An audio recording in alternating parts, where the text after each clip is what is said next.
Brittany Murphy, dead at 32.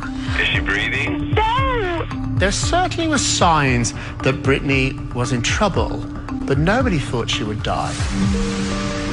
5 months later, her husband is also dead. People were just in shock. It's highly suspicious. Who was the mystery man Brittany married? I think anyone you talk to who did any business with him, the word that everyone uses is shady. That's the word. It's just shady. I think if Brittany had not gotten involved with Simon, she would be around today. These are pictures I took of Brittany. And why did he allow cameras into their home just 3 months after she died?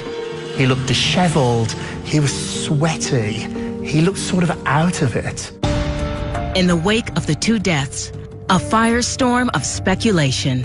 Everyone automatically just said drug overdose. We heard about toxic mold, we heard about prescription drugs. Could it have been mold in the house? Could she have been poisoned?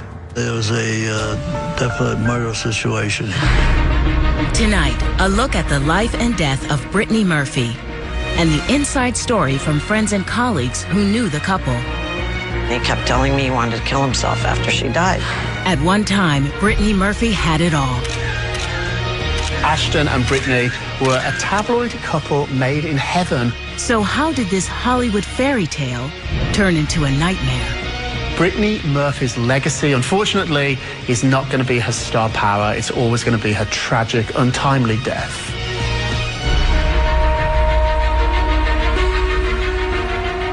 Beyond the headlines, Brittany Murphy.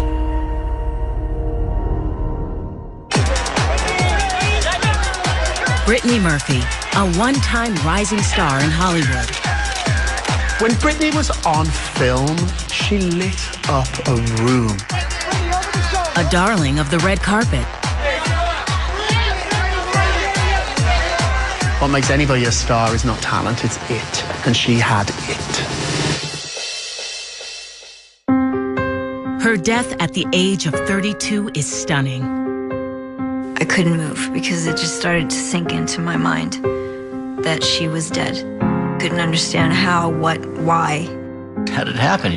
Did she fall? Was she, was she on some sort of medication that made her fall? We had lost someone that used to be America's sweetheart, and it came with very, very little warning.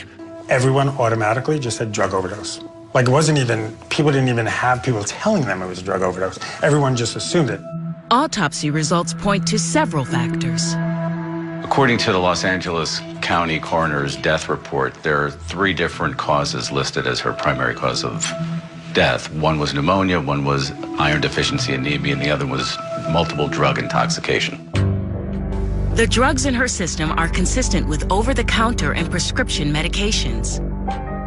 But rumors of drug abuse, rumors that had dogged Brittany through much of her career, refused to go away. There was a lot in the press, oh, she was on drugs, or she was, taking all these drugs, and oh, she was doing this and this and this, and it just wasn't true. Brittany was very against drugs.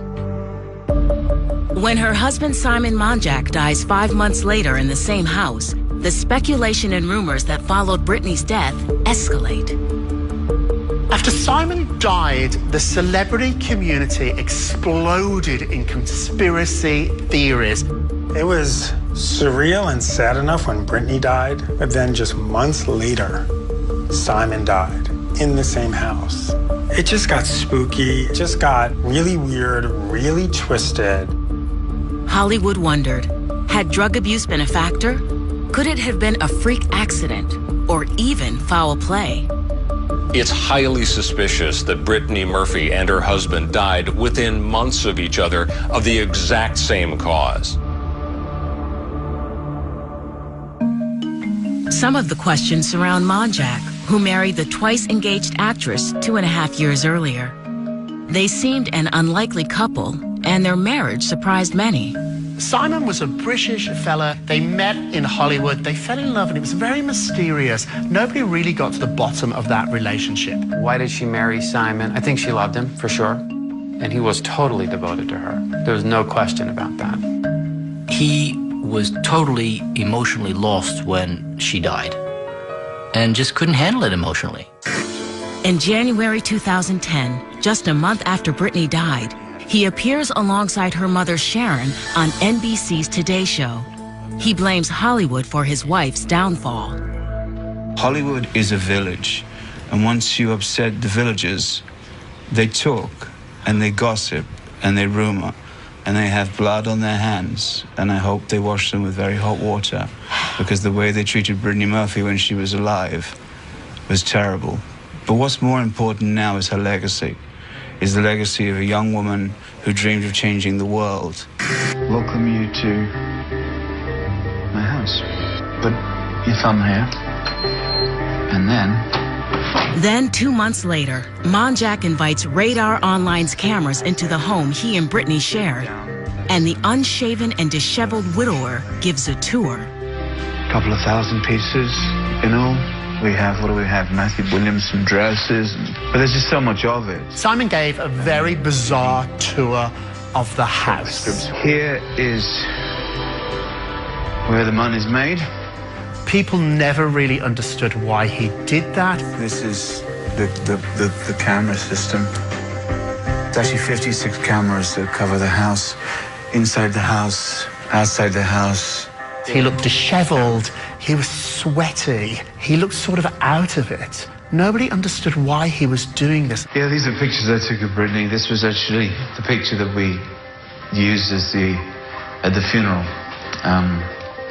framed by the funeral home in the sort of final bow. He clearly was in a very, very dark place in his life. Along with the tour, Monjack sits for an interview where he explains his motivation. You know, and I'm sure people are going to say I'm doing this interview for attention. Not really, you know. I've had enough attention. I'm doing this interview because there needs to be a record of the truth. I think Simon felt he could not live without her, or did not want to live without her. I know that. He called me up and he kept telling me he wanted to kill himself after she died. This was a man that was full of life. Publicist Roger Neal, hired by Monjack after Brittany's death, witnesses the widower's declining health.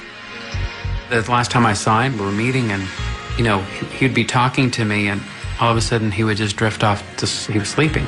He was ill. Sharon said he had the flu. He was sweating profusely, coughing, and I didn't know I was watching someone die in front of me. Simon was physically not in the best shape of his life. He was overweight. However, nobody thought he would die. But 2 months after giving that on-camera tour, he did. Some tragic news out of Los Angeles, where the husband of the late actress Brittany Murphy was found dead in his home. When I got the phone call, I was definitely in shock because I had just been with this man for 6 to 8 hours earlier, and I was in disbelief. I'm like, well, Simon's dead. That's impossible. The Los Angeles coroner performs an autopsy, and the findings are surprising. Some of the causes of death were the same for Brittany.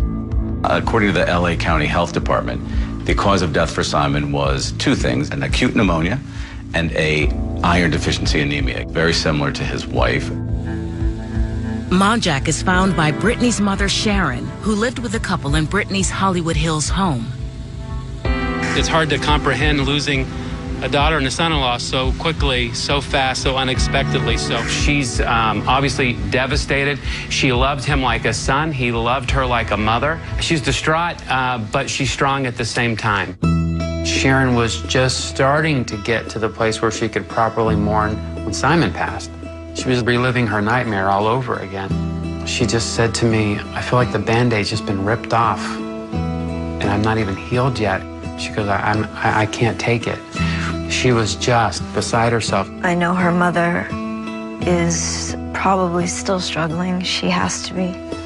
This was just a tragedy on top of another tragedy. If my child died like that, I don't know what I'd do. I mean, that's just horrifying. I don't know how many people could handle that kind of loss of those kind of close people to you in that short amount of time. Coming up, Brittany's grieving mother searches for answers, while her father makes an unexpected claim. Her father made people very nervous. And later, It wasn't long after Brittany started losing weight, the cocaine rumors started. Now, this happens to almost every actress in Hollywood. If they start losing weight, either it's drugs or an eating disorder.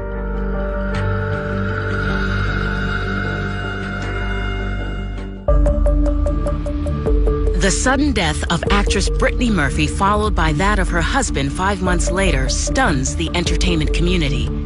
But no one is more devastated than Brittany's mother, Sharon Murphy. I felt very sorry for Sharon. When I think of her, I think of somebody who's sad. Over a year that I dealt with her, she was just sad. Reeling from the double loss, Sharon once again contends with speculation that Brittany and Monjack abused drugs. We want to ask that the media be as respectful as possible. She needs her privacy at this time. In July 2010, after the coroner releases the report about Monjack's death, Sharon issues a statement saying, "Just like my daughter Brittany, there was no kind of drug overdose." The single mother had nurtured her only child's dreams, even moving them to California so Brittany could pursue acting. By all accounts, the two, who lived together up until the actress's death, were inseparable. You couldn't get a closer mother-daughter relationship. Her mother was there by her side every day on set. They were connected. I mean, there was no doubt about that. Brittany and Sharon were a pair, all the way to the end. Sharon was reportedly also extremely close to her son-in-law. Sharon thought of him like a son. All they had was each other.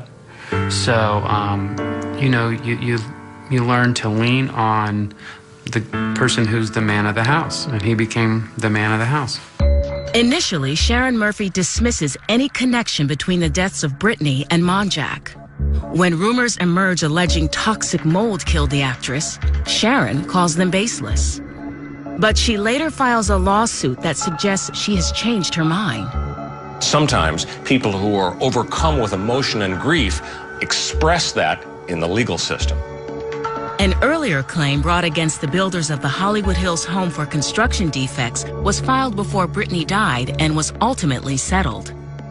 But 2 years after Brittany's death, Sharon sues the attorneys who had advised her to settle, because by settling, she lost the ability to ever sue the construction firm for wrongful death. The entertainment media jumps on the story and reports the new lawsuit means that Sharon now believes in the toxic mold theory. She ended up suing her lawyers, claiming they weren't honest and upfront with her about the nature of the action against the home builders. That lawsuit is ultimately settled and the terms are not disclosed. Meanwhile, a figure from Brittany's past emerges, Angelo Bertolotti. He says that he is Brittany Murphy's biological father, and he sued to establish that fact. He wanted to establish his paternity so he could have a more legitimate role in exploring her death. Sharon and Bertolotti divorced when Brittany was only 2. It was really just Sharon and Brittany. I mean, the dad really wasn't around. Sharon was a single mom. I had never heard about a father. He did interviews, he did press conferences, he demanded to find out the truth, all at the same time, only bringing more attention to himself. In January 2012, a little more than 2 years after his daughter's death, Bertolotti, dissatisfied with the coroner's explanation, sues to obtain Brittany's hair and tissue samples. Ultimately, he did get these samples that he sent to a laboratory that came back with some very shocking results. Almost a year later, in November 2013, Bertolotti reveals that an independent laboratory found what it called high levels of 10 different heavy metals. He claims the results showed that lots of foreign toxins were found in her body, including some toxins that are often linked to those in rat poison. Bertolotti goes public with his findings and makes a bold claim on Good Morning America. I have a feeling that there was a definite murder situation here. Yeah, it's poison, yes, I know that. He intimated she was poisoned on purpose. Her father made people very nervous. The actions after Brittany Murphy's death are truly surreal. He's trying to inject himself into the controversy, establish that he was the father, trying to get a hair sample from her, his theory being somebody killed her with heavy metal elements.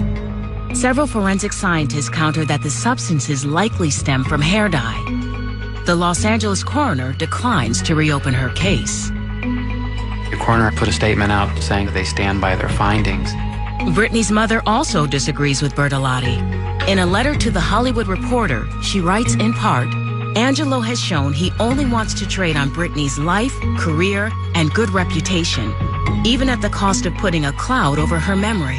After not being part of her life for all those years, to suddenly become this concerned, people had suspicions. Can I answer why they're both not here? No, I can't answer that. Do I think somebody killed them?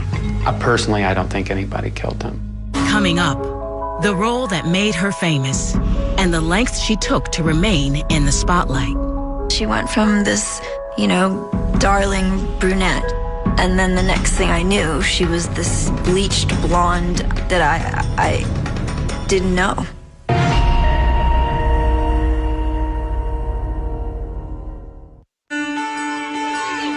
Far from the bright lights of Hollywood, Brittany Murphy grows up more than 2,500 miles away in Edison, New Jersey, where she lives with her mother, Sharon. They were a middle-class family, hardworking people, very nice. Sharon worked very hard to support Brittany. She was the chief cook and bottle washer with Brittany, really. From an early age, Brittany pursues her dreams. Brittany came to the studio with her mother, Sharon, when she was between 3 and 4. She was the most delightful child. She was a bubbly little girl with curls and happy and wide-eyed about the dancing school. She was loved by all her classmates.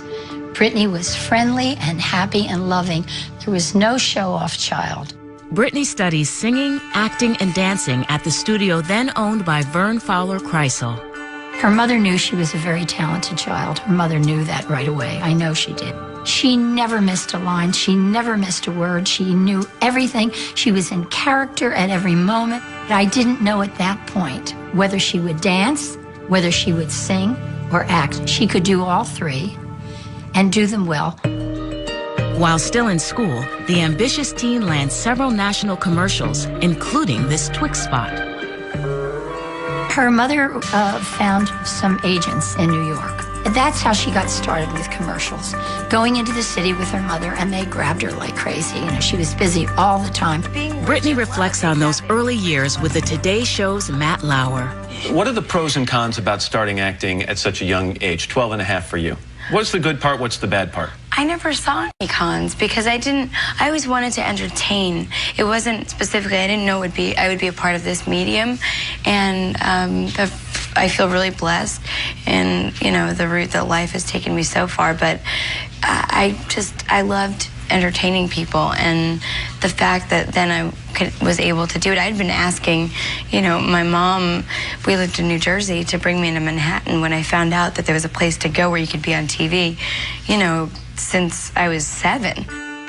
I never heard Brittany say, I want to be a star, or I want to be a movie star, but I really think she did. Seeking bigger opportunities, Brittany persuades her mother, Sharon, to move to California. Quickly, Brittany's spunky charm brings small roles on TV sitcoms. When Brittany first started getting roles in Hollywood, it was a lot of TV work. She did a show called Drexel's Class. She did Sister to Sister. She did Party of Five. A lot of, one-offs. But Brittany gets her big break when she auditions for an upcoming teen comedy. She is cast alongside another relatively unknown actress, Alicia Silverstone, in the movie that would be Clueless. Brittany's breakout role was definitely Clueless. It's about teenagers overcoming insecurities. And Brittany plays Ty, a girl from New Jersey who moves to Beverly Hills and is adopted by alpha girls played by Silverstone and Stacey Dash. See, my mission is clear. Would you look at that girl? She is so adorably clueless. We were popular girls.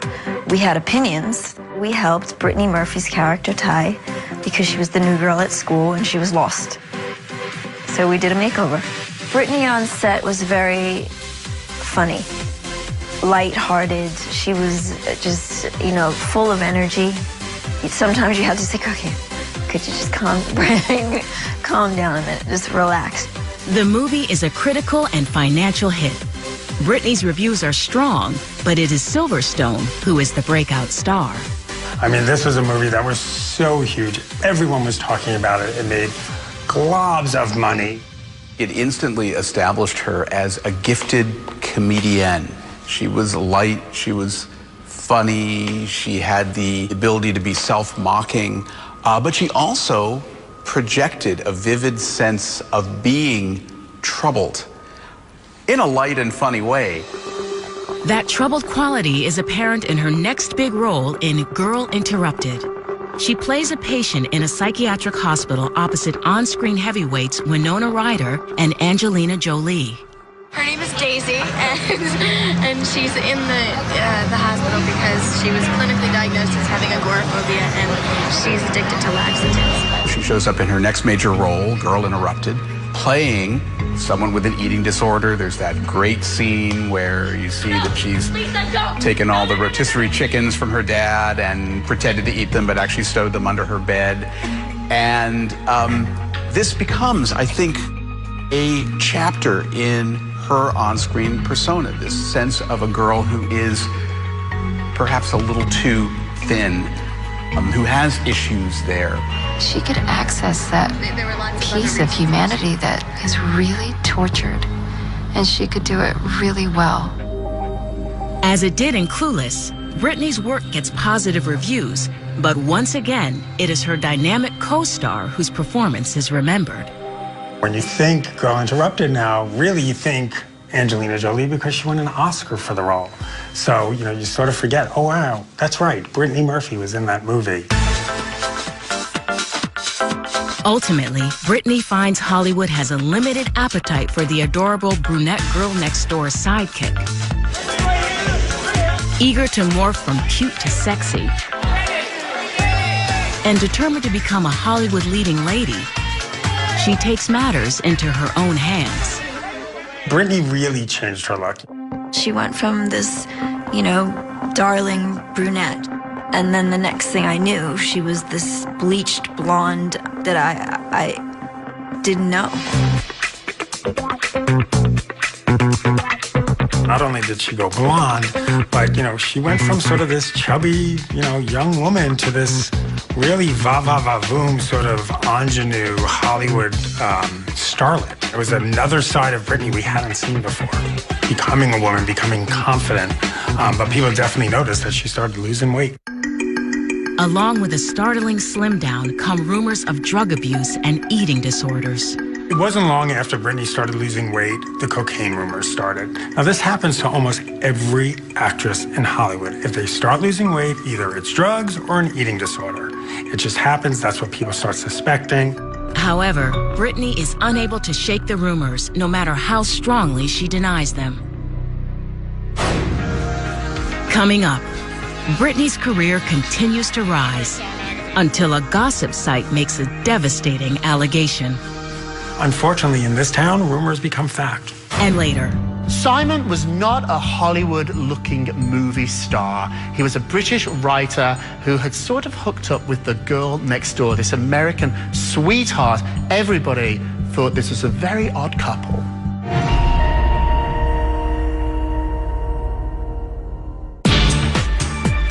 Brittany Murphy arrives in Hollywood with dreams of stardom. Her breakout role in Clueless puts her career on the fast track. Now, determined to move beyond the cute ingenue to sexy leading lady, she dyes her hair, changes her wardrobe, and pursues bigger roles. Her next part in the 2002 hit 8 Mile cements her reputation as a dramatic actress.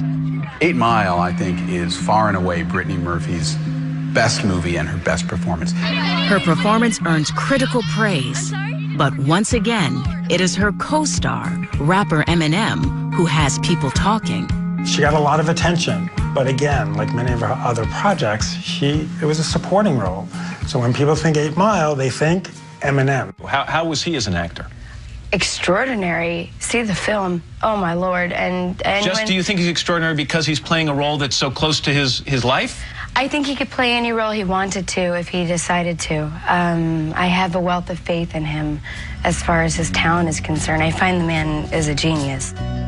On-screen chemistry with Eminem leads to rumors of an off-screen romance. You two had a relationship for a short time, I understand. Yeah, that's what they're saying, huh? Yeah. They said that. Well, you said that too, didn't you? They said that. No, they said it, and then I responded. But not anymore, because I see rings on your finger there. And Yes, this is for a film called Just Married. So it has nothing to do with a guy? January 10th. It's a promotional plug. And I fell for it. Promotional plug or not, her next leading man in the 2003 comedy Just Married also becomes her leading man off-screen, Ashton Kutcher. These two, Ashton and Brittany, were a tabloid couple made in heaven for how cute they looked together. However, the relationship ends in less than a year. She loved being in relationships. When Ashton, which was her first, high-profile relationship ended, it broke her heart. Despite some setbacks on the personal front, Brittany's professional life continues to thrive. In 2003, she co-stars with 10-year-old Dakota Fanning in Uptown Girls. This is the first time that you're expected to drive the movie. Geez. I suppose so, if you say it like that. Well, no, but it's an important thing, and I'm curious, what made you choose this role, then, as kind of your coming out party? I didn't really intend it to be a coming out party, and I intended to make a film that basically the entire family could see that was full of a ton of heart. And when I read the script and the offer came in, it was just, it was as if there was pixie dust sprinkled all over it. It was magical, and it was funny and charming, yet still had romance. Brittany earns $1 million paycheck for Uptown Girls. This was a lot of money for someone like Brittany. This wasn't someone who came from money. Now that Brittany is making real movie star money, she buys a real movie star house. It was built by Madonna. Madonna sold it to Justin Timberlake and Britney Spears, and Justin and Brittany sold it to Brittany Murphy. Just really a beautiful place. Definitely a star home. Brittany and her mother Sharon move into the Hollywood Hills home together. When you buy a house in Hollywood like this, it says, I've arrived, I've made it. But once you've arrived, the pressure mounts to stay on top. And in Hollywood, for an actress, that can mean constant work maintaining an image of perfection. I think there is absolutely too much pressure to be even thinner on set, and that there's always a part of your body that could be improved upon. When you feel like your career is slowing, you think, okay, am I not thin enough? Am I not pretty enough? Am I not good enough? Rumors about an eating disorder and drug abuse persist despite Brittany's insistent denials. She went on record with Jane Magazine and said, I had never done cocaine. I've never done cocaine. I'm losing weight because I'm just a healthy girl. I'm doing it the right way. But the rumors persisted because once a rumor like that is out there, it's really hard to shake it. Along with the eating disorder rumors, there are whispers that she's unreliable and difficult on set. Rumors that her friend and body double, Meredith Zeeley Ostro, strenuously denies. I really didn't understand when people would say, oh, Brittany, and I'd be like, what, oh, Brittany? She showed up every day, whether she was sick or not. She really wanted to give herself fully to whatever production she was on. That was my experience of her on set. Still, the rumors continue, and Brittany's reputation hits bottom, thanks to a blind item on a gossip site about an actress called Jordache Junkie. There was a blind item about a Jordache model who had been having sex with somebody at a party. Blind items are terribly, terribly damaging. They have everybody guessing who the celebrity is. The New York Post points to Brittany, who recently became the new face of Jordache jeans. All this certainly took its toll. She suddenly became no longer an actress, she became a punching bag, she became a tabloid baby. Brittany denies the allegations, and the New York Post issues a retraction. But it's too late. These rumors just it's just a snowball effect. Even if that starting rumor's not true, and it just keeps building and building and building, unfortunately in this town, rumors become fact. Several weeks after the Jordache Junkie blind item, she and her long-term agency split. Did they part ways? Did the agent fire Brittany? Again, rumors, speculation. Her personal life also spirals down. In 2 years, she has 2 broken engagements. But is her luck about to change? Coming up, a new man sweeps Brittany off her feet, and not everyone is happy about it. I think anyone you talk to who did any business with him, the word that everyone uses is shady. It's just shady.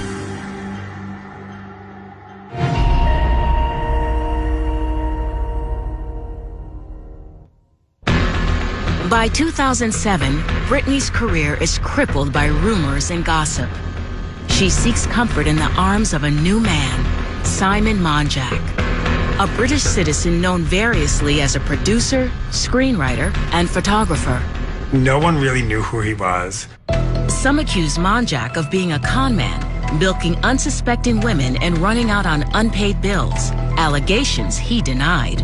Simon has been caught in many lies. There were, lawsuits against him. She didn't know about his financial problems. He had some $300,000 in settlements he had to pay out. I think anyone you talk to who did any business with him, the word that everyone uses is shady. That's the word. It's just shady. To others, he is charming and highly intelligent, attempting to protect and relaunch Brittany's career. I never got a feeling from Simon that there was any dishonesty. Otherwise, we wouldn't have been able to do business with him. Simon was a very well-spoken, intelligent, well-educated, interesting person. She liked that he was educated and really worshipped his intelligence. After a brief courtship, Brittany marries Monjack in a small private ceremony in her Hollywood Hills home on May 5th, 2007. Simon was not a Hollywood-looking movie star. He was a British writer who had sort of hooked up with the girl next door, this American sweetheart. Everybody thought this was a very odd couple. I'll be honest with you, I really thought that it was just a setup. I didn't really believe that it was a marriage that I would have thought Brittany would have wanted in her life. The gossip media speculates Monjack married her for money, citizenship, or both. Simon expressed to me that he was shocked that there was no money. Reports of an expiring visa provide more fuel for speculation. So, of course, that started a rumor that said the only reason he married Brittany was to use her to get his visa renewed. Monjack moves into the house that Brittany shares with her mother. When she married Simon, he became her everything. There was a lot of distrust going on with her current representation at that time that Sharon was very unhappy with. And so Simon says, hey, I'll just take care of all of it. Don't worry about it, I'll handle it. Colleagues and friends describe an increasingly codependent relationship. As Monjack begins to direct her career, he also takes charge of Brittany's appearance. He became her manager, makeup artist, hairstylist, and wardrobe stylist. Should he have been doing everything? Absolutely not. When fame hits, people are going to cater to you. Sometimes great people, sometimes not so great people. They weren't good for each other emotionally, even though they loved each other. Martha Coolidge casts Brittany as the lead in the Lifetime movie Tribute. I always felt that Brittany was a very interesting, very natural, very surprising actress. She was really happy when she worked. She was so fun, playful, and would be filled with lots of ideas, and she was very alive. Monjack is by Brittany's side on location in New Orleans.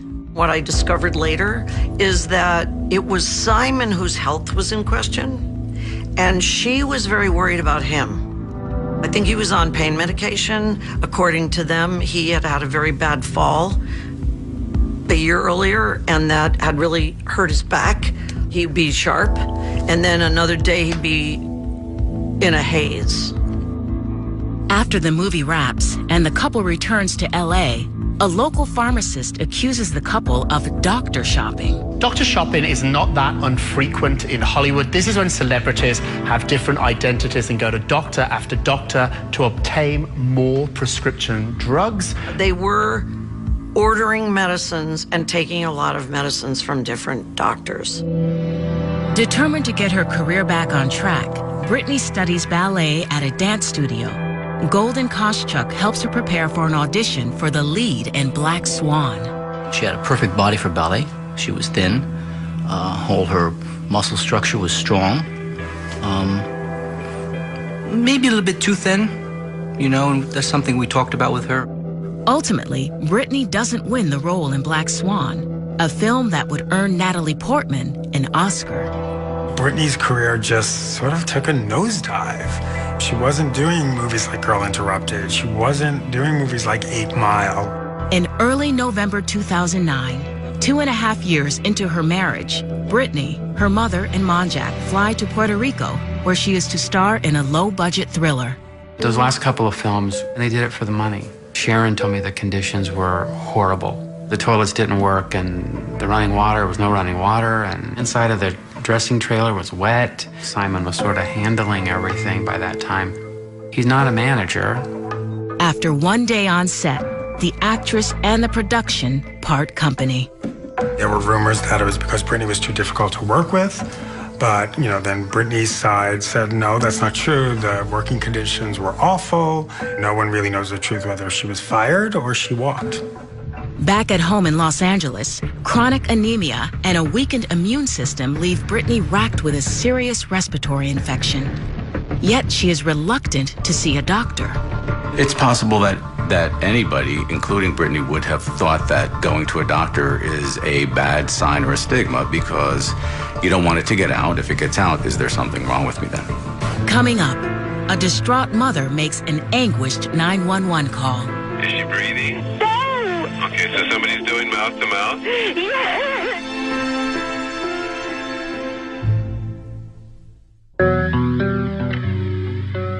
Just before Christmas 2009, back in Los Angeles, Brittany and her husband Simon Monjack have both been struggling with an illness picked up on the failed shoot in Puerto Rico. They just were not very well, the two of them. The last time I saw her, she was in the dance studio doing class.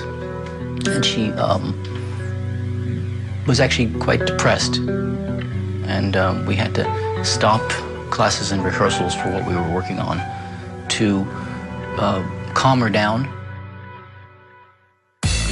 Whatever her state of mind in private, Brittany is able to put on a good face for the public. Okay, so first of all, you look amazing tonight. Thank you. At a red carpet event, December 3rd, Brittany describes her dreams for the future to access Hollywood. Her goal? Starting a family. New Year's is around the corner. Any fun resolutions for the new year or any fun plans? I would love to be in a snowy, cold climate. A snowy, cold climate. Okay, For the holiday season. Okay. That's a goal. That's a goal. Okay. As far as having a New Year's resolution, I'd love to have a child next year. She was going to have a family. Being an actress was important to her. Having a family was just as important. But just a week before Christmas, the 32-year-old actress is bedridden with a respiratory infection. She agrees to see a doctor, but it is an appointment she will never keep. On the morning of December 20th, Brittany was found by her mother in her bathroom. An anguished Sharon Murphy calls 911. My son is passed out. They're doing mouth to mouth. Please get here quick, Okay, please. okay. All right, is she awake? Please, no. Is she breathing? No. Okay, so somebody's doing mouth to mouth? Yes. Okay. But Brittany cannot be revived. They saw them come round the corner of the house with her on a gurney, and there was one fireman trying to resuscitate her. Actress Brittany Murphy died today, apparently of cardiac arrest after being found unconscious. When I heard Brittany had died, the wind left my chest. I think everyone was just heartbroken. She had the best spirit, and she was like a bright light. Less than 3 weeks earlier, she had spoken about spending the holidays in a snowy place. Instead, on Christmas Eve, she is lowered into the ground. According to Sharon, the funeral was beautiful. She said she looked, you know, like an angel lying there. A month later, when Sharon appears on the Today Show alongside Brittany's widower, she denies Brittany ever did drugs, citing a heart condition. She was diagnosed with a heart murmur when she was a young teenager, and she was terrified of anything happening to her. She never did any drugs, ever. The bottom line is if she'd done cocaine, she'd be dead in a second. Then, 5 months after Brittany dies, Monjack is also dead. Years later, people still speculate about what happened. We heard about toxic mold, we heard about prescription drugs, we heard about toxins. This is a mystery that has never quite been solved. What happened to Brittany? Why all of a sudden did her life just go down? Was she consumed by the Hollywood machine? She was a person of great imagination and of great sensitivity, but she got wrapped up in a life that wasn't good for her. Was the pressure to succeed too much for her to bear? I really believe it was her own demon inside, of her wanting to be something that she could not be. Did she marry the wrong man? I think if Brittany had not gotten involved with Simon, she would be around today. Whatever the cause, Brittany's was surely a life cut short. She was too young to leave the earth. She was just starting a great big fat career. It just didn't seem like it was her time to go. In a town familiar with tragic tales, the rise and untimely fall of this Hollywood golden girl still has people wondering. It was not her acting skills that she's ultimately going to be remembered by. It's her untimely and somewhat puzzling death.